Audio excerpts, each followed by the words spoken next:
هنعمل النهارده ستريبس عشان خاطر الولاد اللي متجننين وعايزين ياكلوا بروست، عايزين ناكل ستريبس يا ماما زي اللي بناكله في كنتاكي وفي بازوكا وفي كل الاماكن دي. هنعمله لهم النهارده في البيت بنص الثمن حرفيا.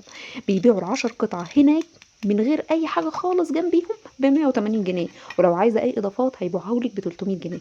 تعالوا بقى احنا نعمله في البيت باضافاتنا احنا وبنفس الكميه واكتر كمان. تعالى اقول لك التتبيله عباره عن ايه. عن ربع كوبايه ميه، وعدي بقى ورايا التوابل: معلقه من الملح، شطه، كاري، بابريكا، حبهان مطحون، توم باودر وبصل باودر، ولازم تضيفي خرنجان. وهتجيبي 7 بهارات وفلفل اسود ومعلقه من الكاري ومعاهم معلقتين من اللبن وهتقلبيهم على بعض. انا ما روحتش جبت كميات كبيره من التوابل، لكن رحت للعطار وقلت له انا عايزه من كل نوع، قلته لكم دلوقتي عايزه ب5 جنيه، وهو فعلا عمل معايا المواجب واداني من كل نوع من التوابل دي ب5 جنيه. وقلبت التتبيله دي كلها على بعضها، ورحت جبت من الراجل بتاع الفراخ قلت له عايزه كيلو صدور فراخ. هتروحي للراجل بتاع الفرارجي وتقولي له انا عايزه كيلو صدور فراخ، او تقدري طبعا تقولي له انا عايزه نص. هتقلبيها على الناحيه الخشنه مش الناعمه، وتخلي بالك عشان هما دايما بيسيبوا عضمايه كده في الاول، مش عارفه ليه ما بيجروهاش.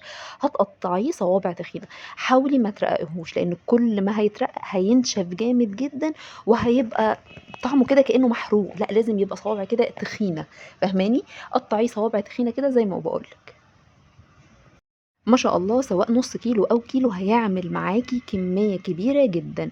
زي ما انتوا شايفين ده كيلو ما شاء الله عمل اكتر من 20 قطعة، اكتر تقريبا 25 او 30 قطعة.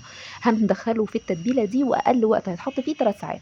حطيه في التلاجة حوالي 3 ساعات، وتقدري تعمليه من بالليل لغاية الصبح. وطبعا كل ما تبيتيه في التتبيلة كل ما يشرب التتبيلة ويبقى طعمه يجنن.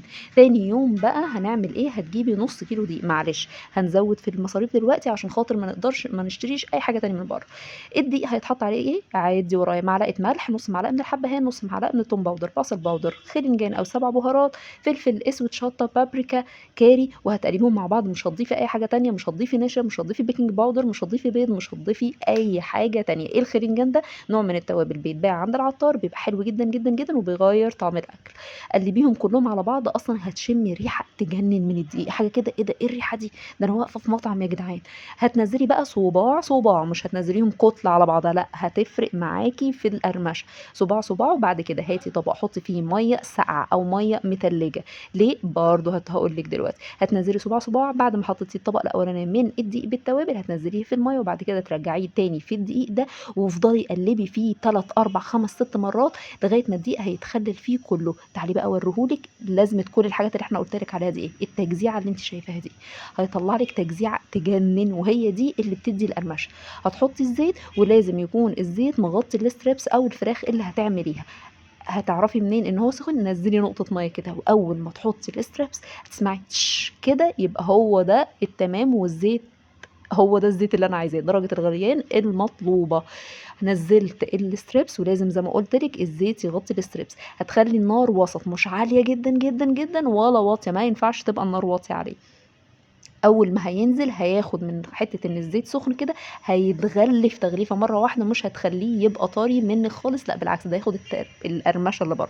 شايفين ما شاء الله طالع شكله يجنن. هتاكليه وهو في الزيت وفي الطاسه. انتوا مش متخيلين انا كنت مبسوطه ازاي وولادي مبسوطين ازاي ان هو طلع نفس المنظر. وهقعدك اي محل فاتح بروست جنبي هقعدك في البيت. قولوا لي متابعيني منين وعايزين اي طريقه ايه تاني بناكله في المطعم نعمله في البيت بطريقه اقتصاديه وموفره. ما تنسونيش بدعواتكم. ايه يا فاروق.